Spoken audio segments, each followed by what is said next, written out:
사이다 무비튼. 내가 중학생일 때 엄마가 바람이 났다. 보통은 피해자가 화내고 이것저것 따지고 집안 다 뒤집어 엎고 난리를 피우지 않을까 싶은데 우리 아빠는 불륜을 저지른 엄마에게 지금까지 고마웠어. 이제부터는 좋아하는 사람하고 하고 싶은 거 하면서 살아. 라면서 갈색 봉투에 현금을 두둑하게 넣어서 엄마한테 주고 깔끔하게 헤어졌다. 헤어진 후에도 아빠는 엄마 욕을 절대 안 했고 내가 엄마 욕을 하는 것도 허락하지 않았다. 요즘 세상에 이혼이 특이한 일도 아니고 내 친구들만 해도 부모님이 이혼해서 전학 간 애들도 몇 있고 한쪽 부모님과 살고 있는 애들이 있으니까. 하지만 애들 말을 들어보면 하나같이 이혼 전에 난리도 아니었던 게 분명했다. 오히려 그쪽이 자연스럽지 않나? 불륜을 저지르고 배우자가 배신을 하면 당연히 화가 날 것 같은데 우리 아빠는 예외였다. 그렇다고 해서 아빠가 평소에 엄마를 무의미한 존재로 여겼느냐 하면 꼭 그렇지도 않았다. 분명히 불륜을 저지르면 위자료를 지불해야 한다는 것쯤은 중딩들한테도 상식이었는데 돌아가는 판을 보면서 아빠는 엄마한테 얼마를 청구할까 그런 상상도 해본 적이 있었다. 하지만 아빠는 위자료를 단 한 푼도 불륜남한테도 청구하지 않았다. 나로서는 그게 정말 이해가 안 갔고 그것 때문에 반항을 한 적도 있었다. 아빠, 왜 엄마랑 그 아저씨한테 아무 복수도 안 해? 대체 뭐가 무서워서? 혹시 아빠 쫄았어? 그 여잔 나랑 아빠를 배신했어! 라고 아빠한테 대들었다. 그러자 아빠는 온 힘을 다해서 나를 가격하면서 속 좁은 놈! 한땐 사랑했고 그 여자가 아니라 네 엄마야! 근데 꼭 그래야 되냐? 라고 말했다.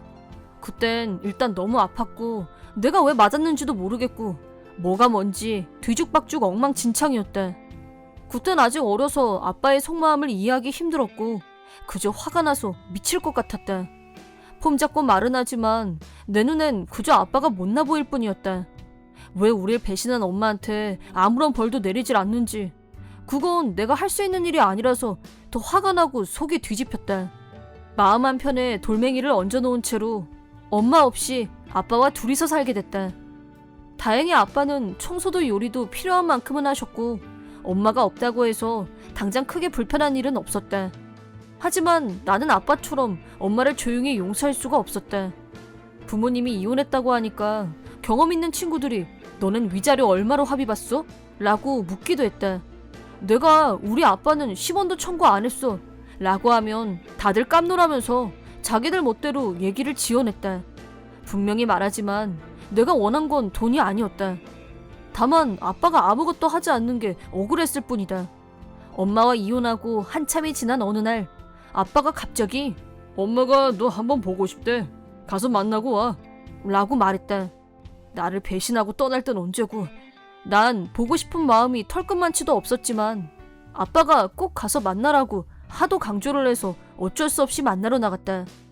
약속 장소로 정한 레스토랑에서 엄마랑 오랜만에 마주 앉자 엄마는 나한테 머리를 숙이면서 미안하다, 널 힘들게 해서 라고 사과했다. 그 말을 듣고 나니 갑자기 더 화가 나서 견딜 수가 없었다. 애초에 불륜을 저지르지 않았다면 이런 우스운 꼴로 마주 앉을 일도 없었을 거고 아빠한테 맞는 일도 없었을 텐데 그래놓고 뭐 보고 싶어? 역겹고 억지스러워서 견딜 수가 없었다. 나는 내 감정을 있는 그대로 엄마한테 드러냈다. 당신 때문에 나 아빠한테 맞았어. 2번 다시 보고 싶지 않으니까 그렇게 알아. 그리고 이어서 나는 아빠가 왜 당신 같은 배신자한테 아무 보복도 안 하는지 납득이 안 가고 억울해서 아빠한테 항의했다가 맞았단 얘기를 했다. 그러자 엄마는 조용히 눈물만 흘렸고 미안하다는 말만 계속 반복해서 되풀이했다. 아빠 속마음과 마찬가지로 엄마의 속마음도 나는 도저히 이해할 수 없는 나이였고 숨이 막힐 것 같아서 엄마를 혼자 내버려두고 레스토랑을 박차고 나와버렸다. 그 후로는 엄마한테 연락이 오는 일은 없었다. 아빠랑 둘이서 살다가 5년 정도 후 아빠가 재혼을 했다. 새엄마는 성격도 밝고 자상했다. 옆에서 보기에도 두 사람은 잘 어울리는 부부였다. 재혼하기 전 아빠는 결혼하고 싶은 사람이 생겼는데 넌 어떻게 생각하냐고 물었다. 엄마와 이혼한 후 거친 사춘기와 반항기를 겪은 나를 옆에서 지켜주었던 아빠의 행복을 내가 반대할 이유가 없었고 흔쾌히 찬성했다. 그리고 그땐 이미 나도 성인이었고 3살 연상의 여친도 있었다. 부모님이 이혼한 지도 벌써 오래전 일이 됐고 엄마한테 화가 나는 감정도 더는 생기지 않았다. 그러던 어느 날 아빠가 너도 이제 성인이니까 엄마랑 만나는 게 어떠니? 라고 말했다. 예전 같으면 분명히 반항했겠지만 지금은 아빠도 행복을 찾았고 나도 여친이랑 행복하고 엄마도 한번 만나볼까 하는 마음이 생겨서 별 거부감 없이 알았다고 대답했다. 그리고 얼마 후 아빠가 엄마와 만날 약속 장소를 알려줬다. 벌써 몇 년이나 지났는데도 아빠가 여전히 엄마 연락처를 갖고 있다는 게 좀 신기했다. 약속 당일 나는 엄마를 만나러 약속 장소로 나갔다. 약속 장소는 그때 그 레스토랑이었다. 엄마는 마지막으로 만났을 때보다 주름이 조금 더 늘어 있었고 나를 발견하자 반갑게 손을 흔들었다.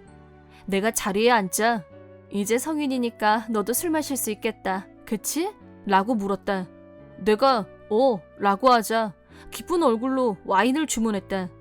그리고 나는 놀라울 정도로 편안한 마음으로 엄마와 대화를 나눴다. 엄마는 불륜이 발각된 후 그 남자와도 헤어지고 줄곧 혼자 지냈다고 했다. 그러다 최근에 같은 직장에서 알고 지내던 남자분과 재혼해서 그 남자분 아들과 셋이서 살고 있다고 했다. 엄마는 내 얘기도 궁금해했고 나는 내 여친 얘기며 평소에 어떻게 지내는지 등에 대해서도 말했다. 그러면서 엄마는 자기가 그때 어리석은 짓을 해서 아빠와는 헤어졌지만 모자의 연은 끊어지지 않게 하려고 아빠가 핸드폰 번호도 안 바꾸고 엄마가 연락을 할 수 있게 해줬다고 했다. 그런데 내가 화가 많이 나 있는 걸 보고 아무리 보고 싶어도 쉽게 전화를 걸 수 없었다고. 또 아빠는 내가 사춘기라 부모의 이혼을 받아들이기 힘들어했지만 엄마가 언제든지 엄마로서 역할을 할 수 있도록 배려해줬다면서 아빠한테 감사하다는 말도 했다. 불륜남과 헤어진 후 자기가 했던 어리석은 행동을 계속 후회하면서 살았고 그래서 마지막 양심으로 아빠한테 받은 돈을 한 푼도 쓰지 않았다고 한다. 내가 성인이 됐을 때를 대비해서 열심히 돈을 모았는데 좁은 아파트에서 살면서 하루도 쉬지 않고 일했고 그렇게 모은 돈을 나한테 주고 싶었다며 통장을 내밀었다. 통장에는 엄마가 나를 위해 모은 돈과 아빠한테 받은 돈이 들어있었다. 사실은 아빠와 몇 번이고 다시 합치고 싶었지만 그건 말도 안 되는 일이었고 평생 혼자 살 생각으로 열심히 돈만 벌었었는데 직장에서 알게 된 남자분이 엄마의 모든 과거를 이해해줬고 어느 순간 엄마한테도 그분이 소중한 존재가 되어 있었다고 했다. 아빠가 처음 엄마의 불륜을 알고 나서 엄마한테 한 번도 화를 내지 않은 게 잘한 일인지 어떤 건지 모르겠지만 내가 지금 엄마를 다시 만날 수 있는 건 그 모든 걸 아빠가 인내하고 받아들였던 덕분이란 건 분명했다. 그제야 비로소 아빠가 참 멋진 남자란 생각이 들었다. 엄마는 나한테 만나러 나와줘서 고맙다. 그리고 앞으로 너도 아빠처럼 멋진 남자가 됐으면 좋겠어. 라고 눈물진 얼굴로 웃었다. 우리는 한참을 얘기하다 둘이서 같이 레스토랑을 나왔다. 엄마는 재혼한 아저씨가 정금 발령을 받아서 조만간 멀리 갈 거라고 했다. 하지만 추석이나 설에는 서울에 올 예정이고 나만 좋다면 계속 만나자고 했다. 다음엔 여친도 소개해주겠다고 하자 엄마는 환히 웃으면서 택시를 타고 떠났다. 집에 들어가자 아빠가 이제 오니? 엄마는 잘 만났어? 라고 묻길래 5년치 주름이 생겼더라 라고 했더니 그랬구나 라면서 희미하게 웃었다. 지금껏 내 상식은 상대방이 불륜을 하면 끝장을 보려고 달려들고 위자료 청구로 마무리되는 게 당연한 거였는데 좋고 나쁘고를 떠나서 이런 방법도 있구나 하는 신박한 느낌이랄까? 아무튼 아빠가 좀 대단해 보였다. 엄마한테 받은 통장을 아빠한테 보여주자 엄마가 네 생각하며 열심히 모은 돈이니까 잘 생각해서 쓰라며 다시 나한테 돌려줬다. 엄마는 나더러 아빠처럼 멋있는 사람이 되라고 했지만 아빠가 너무 크고 깊은 사람처럼 느껴져서 그저 가슴이 벅찰 뿐이었다. 아직은 아빠의 발 뒤꿈치도 못 따라갈 정도로 부족하지만 언젠가는 어깨를 나란히 할 수 있는 남자가 되고 싶다. 이번 영상은 어떠셨나요? 재밌게 보셨다면 구독, 좋아요에 댓글까지 달아주시면 감사하겠습니다. 그럼 다음 영상에서 만나요.